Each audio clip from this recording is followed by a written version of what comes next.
You are watching TFI. So it's another year and the version of Autodesk Inventor has been released into the wild, and if you're that guy or girl who eagerly awaits the next version, you can't wait to install it and open it up to see if that feature you've been crying for ages is in the software now. Have they finally put it in, and you open it up and it's not, man. Why?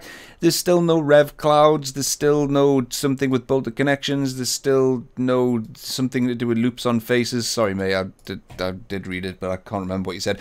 Shouting at me in my YouTube comments is no good. Shouting at your reseller is no good. Shouting at that Autodesk salesman who turns up every year to try and sell you Nastran is no good. None of these people can actually change what's in Inventor. They can make recommendations by all means, but they can't actually do anything about it. You can though, by joining the beta program, or the feedback community as it's called, and start contributing towards testing and putting suggestions forward towards the next versions, what they may be, of Inventor, to the people that actually can make a difference. So what you do is you go to either Inventor 2019 or 2020, click this little arrow up here, and then go to connect, join the Autodesk Feedback Community. If you don't have that link there, I'll put it in the description of the video so you can click it that way.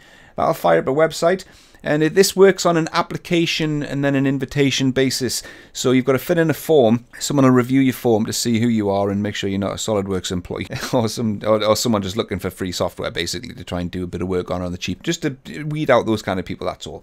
But then they'll look at your application and then invite you in. So what you do is you click sign in, and then you sign in with your Autodesk account. If you don't have an Autodesk account, just make one for the purposes of this. Fill out all your details. It'll ask you who you are, what you do, like what's your company do, what's your main area of work, what are you wanting to get out of the beta program, and then you'll submit the form. Someone will review it, and then hopefully you'll get accepted, and then in you go. And once you're in, it'll look a little something like this. And this is the Inventor beta/feedback community. So this is where everyone congregates: product managers, developers, everyone who's got an interest in making Inventor better congregates here, and this is where all of us come to give our feedback and tell them what needs to be better and what needs to change. So it's all done through these links on the left hand side. You've got a whole bunch of resources here. We've got user forums, the main area. This is where anyone goes. I go. If I find something dodgy in Inventor, or if I think, oh, this needs to change, I put it there because a product manager or a developer will read it. Going through product support or going through your reseller, you can only hope it ends up at a place like this, being read by the people who are in here. So going into the beta program in the feedback area, this is a way straight to the people that actually really matter when it comes to changing the future of Inventor. We've got data sets and workflows as well. So if you do open up a beta version of Inventor and you're like, well, I don't know what to do next, how do I test the stuff? Well, there's downloads, files, there's workflows, step-by-step guides on how to do that. You've got serial numbers, you've got what's new documentation for what's coming, program news, that kind of stuff.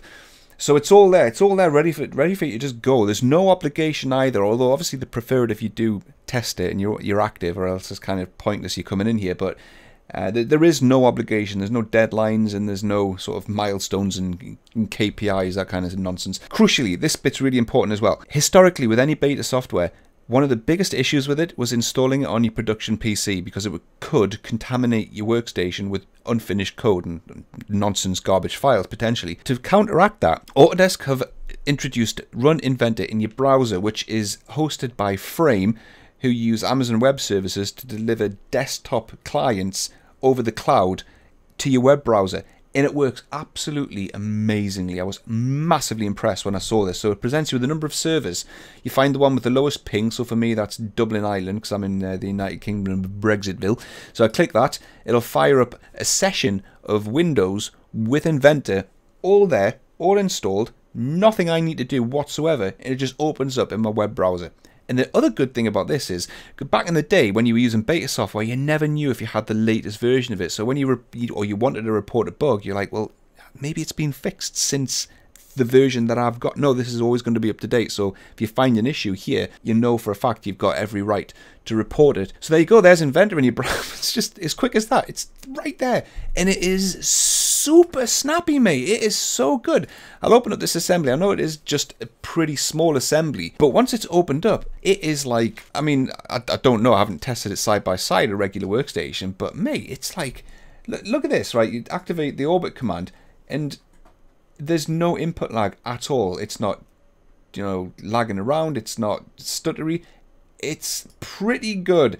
It's pretty good. Kudos to Autodesk for introducing Frame for cloud-delivered beta software. That is really good. And in addition to all that as well, you can upload your own files. So if you want to test your own models in isolation away from your production environment, you can upload them here. You can connect the Frame session to Dropbox or your Google Drive account, and then you can access all of your models to test them in the next version, whatever is coming up next.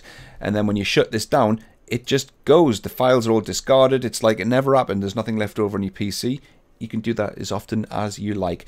And for those guys who don't have access to cloud computing, maybe your firewall blocks it or your company just doesn't allow it, they have a second option for not installing the software locally, and that is called their turbo containers.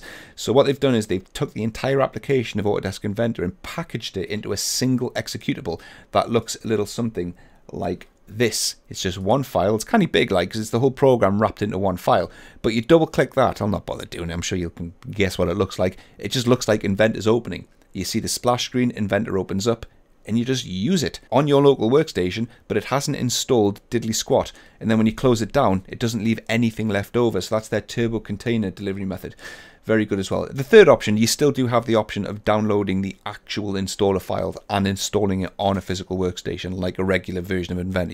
You still can do that if you want to on a test PC. So there you are, mate. If you have time to do this and you want to have a play around with everything that's up and coming and give some good feedback, because it's like one of those things, if you don't vote, you can't complain type of a thing. You've got the chance to get in here, test it, let them know what you think. Be respectful, because if they see that you're being, nobody's abusive on here. They've never seen that before. I'm sure that they won't take kindly to that. So just be respectful, be polite. If you've got feedback, give it constructively. Be pragmatic about it. Offer solutions. Say why it's a big deal to you, and then put it out there. And you might find you get a whole bunch of support with it.